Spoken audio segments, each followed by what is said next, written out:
News, सच जरूरी है। नमस्कार दर्शकों, ये है MNS न्यूज नेटवर्क और आप देख रहे हैं MNS न्यूज टीम। मैं हूं आपके साथ शुभांगी। तो आइए देखते हैं आज की कुछ खास खबरें। पीएम मोदी ने खेलो इंडिया के लिए 675 करोड़ रुपए किए मंजूर। भारतीय ओलंपिक संघ ने मंगलवार को चीन के शहर हांगझो में 23 सितंबर से 8 अक्टूबर तक होने वाले आगामी 2022 एशिया खेलों में हिस्सा लेने वाले भारतीय दल के लिए उद्घाटन और समापन समारोह में पहने जाने वाले ऑफिशियल पोशाक और प्लेयर किट का अनावरण किया। आईओए ने भारतीय खिलाड़ियों को शुभकामनाओं सहित चीन विदा करने के लिए एक शानदार विदाई समारोह भी आयोजित किया। इस समारोह में केंद्रीय सूचना एवं प्रसारण, युवा मामले में खेल मंत्री अनुराग ठाकुर, आईओए अध्यक्ष और पीटी उषा के साथ अन्य वरिष्ठ अधिकारी उपस्थित रहे।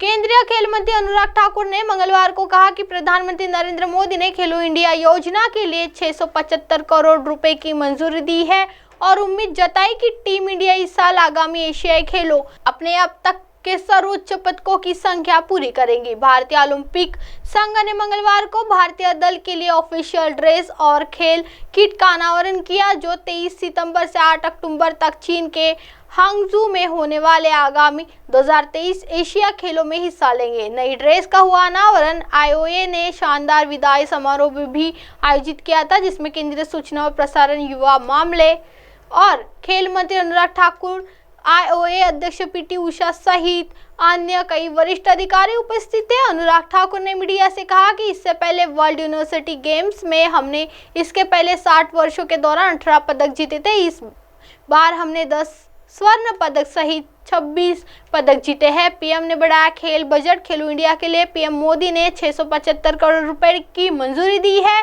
इस सरकार में खेल का बजट भी 3 गुना बढ़ा दिया है। पीएम मोदी अपने खिलाड़ियों को इस तरह प्रेरित करते हैं, वैसे इस दुनिया में कोई अन्य नेता नहीं करते हैं। भारत कहे, हिंदुस्तान कहे या इंडिया, हमारे खिलाड़ी देश का नाम रोशन करेंगे। भारतीय दल का प्रतिनिधित्व भारतीय हॉकी गोलकीपर PR श्रीजेश, पुरुष सविता पुनिया, महिला शूटिंग से मनु भाकर और 2018 एशियाई खेलों के शॉट पुट स्वर्ण पदक विजेता तजिंदर पाल सिंह तुर और कई अन्य विषयों के खिलाड़ियों ने किया। इस दौरान अनुराग ठाकुर ने कहा कि यह सिर्फ एक वर्दी नहीं है, यह हमारे एथलीटों के लिए गर्व और पहचान का प्रतीक है। ये वर्दी गर्व से भारत की आत्मनिर्भरता का प्रतिनिधित्व करती है और देश की विविध विरासत और डिजाइन के नेतृत्व को प्रदर्शित करती है। आगे उन्होंने कहा कि मुझे विश्वास है कि टीम जितना युवा और नए भारत का प्रतिनिधित्व करेंगी। हम ऐतिहासिक प्रदर्शन सुनिश्चित करेंगे और ज्यादा पदकों के साथ लौटेंगे। मैं देश से हमारे एथलीटों के साथ खड़े होने और उनका उत्साह बढ़ाने का आग्रह करता हूं। बता दें कि ये प्लेइंग किट प्रतिभाशाली कश्मीरी डिजाइनर आकिब वानी द्वारा डिजाइन की है, जिन्होंने भारतीय क्रिकेट टीम की जर्सी भी डिजाइन की है। आईओए अध्यक्ष पीटी उषा ने कहा कि उन्हें उम्मीद है कि दल का प्रत्येक सदस्य भारत को गौरवान्वित करने के लिए सर्वोत्तम प्रयास करेगा। उन्होंने कहा, हमने एशियाई खेलों के लिए लंबे समय से इंतजार किया है और हमें खुशी है कि भारत 634 एथलीटों का अपना सबसे बड़ा दल भेज रहा है। हमारा मानना है कि इस दल में भारत को अपना सर्वश्रेष्ठ पदक दिलाने की भी क्षमता है। 2018 में जीते थे 70 पदक। उन्होंने कहा, आईओए में हमने एथलीटों को केंद्र में रखने और यह सुनिश्चित करने के लिए हर संभव प्रयास किए हैं उनकी अच्छी तरह से देखभाल की जाए। 33 सदस्यों के साथ रोइंग में एथलीट्स के बाद सबसे बड़ी इकाई जो पदक पर दावा पेश करने के लिए हांगझू जा रही है। इस बीच 15 सदस्यीय स्पोर्ट्स टीम भी एशियाई खेलों में होंगी, क्योंकि यह आयोजन अभी आधिकारिक शुरुआत कर रहा है। आइए बढ़ते हैं अगली खबर की ओर। भारत विश्व को परिवार मानने वाला राष्ट्र, प्रतिद्वंदी मानने वालों को बनाया दोस्त, मैनी कंट्रोल से बोले पीएम मोदी। प्रधानमंत्री नरेंद्र मोदी ने moneycontrol.com को दिए सबसे बड़े डिजिटल इंक्लूसिव इंटरव्यू में बताया कि भारत किस तरह से G20 शिखर सम्मेलन में ग्लोबल साउथ की भरोसेमंद आवाज बना रहा है और दुनिया के किस तरह से हर देश के साथ मित्रता कर रहा है।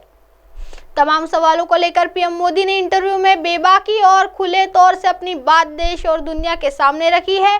बता दें, ऐसे में हो रही जब भारत G20 शिखर सम्मेलन के जरिए दुनिया की मेजबानी करने जा रहे हैं। पीएम मोदी का मानना है कि विभिन्न क्षेत्रों के विभिन्न देशों के साथ भारत के संबंधों को मजबूत करने के पीछे कई कारक है। पीएम मोदी ने राजनीतिक, कूटनीति और दुनिया के देशों के साथ मित्रता कायम रखने के सवालों पर जवाब देते हुए कहा कि कई दशकों की अस्थिरता के बाद 2014 में भारत के लोगों के एक स्थिर सरकार के लिए वोटिंग की थी, जिसके पास देश के विकास के लिए नीति और स्पष्ट एजेंडा था। सभी सुधारों ने भारत को न केवल अपनी अर्थव्यवस्था बल्कि शिक्षा, स्वास्थ्य और वेलफेयर की दिशा में मजबूत और सशक्त बनाया है। साथ ही देश को विभिन्न क्षेत्रों में वैश्विक समाधानों का हिस्सा बनने की क्षमता भी दी है, चाहे अंतरिक्ष हो या विज्ञान प्रौद्योगिकी हो या व्यापार, अर्थव्यवस्था हो या परिस्थितिकी। भारत के कार्यों को दुनिया भर में सराहना मिली है। प्रधानमंत्री नरेंद्र मोदी ने कहा कि जब भी कोई देश हमारे साथ बातचीत करता है तो वो जानते ही कि वे एक आकाशीय भारत के साथ बातचीत कर रहे हैं जो अपने हितों का ख्याल रखते हैं, उनकी प्रगति में उनका साथ साझेदारी करना चाहता है। यह एक ऐसा भारत है जिसके पास हर रिश्ते में देने के लिए बहुत कुछ है और स्वाभाविक रूप से हमारे वैश्विक पद चिन्ह विभिन्न क्षेत्रों में बड़े और यहाँ तक कि जो देश हमें प्रतिद्वंदी के रूप में देखते हैं वे हमारे साथ मित्रता रखने लगे हैं। इसके अलावा जब ग्लोबल साउथ की बात आती है तो ये वे देश हैं जिनके साथ हम सहानुभूति रखते हैं। चूंकि भारत भी विकासशील विश्व का हिस्सा है लेकिन हम उनकी आकांक्षाओं को समझते हैं। पीएम मोदी ने कहा कि भारत हमेशा G20 समेत हर मंच पर ग्लोबल साउथ के देशों की चिंताएं उठाता है।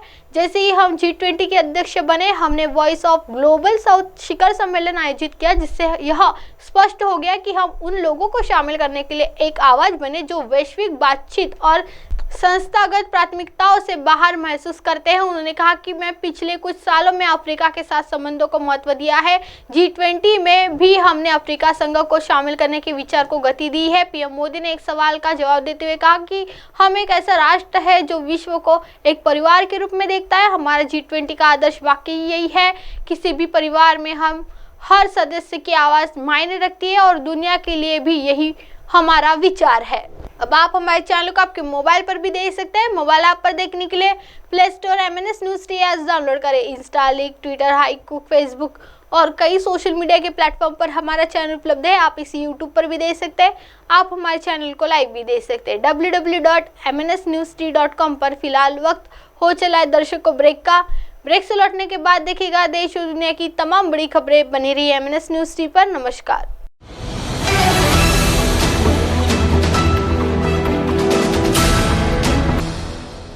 ये है MNS न्यूज़ नेटवर्क और आप देख रहे हैं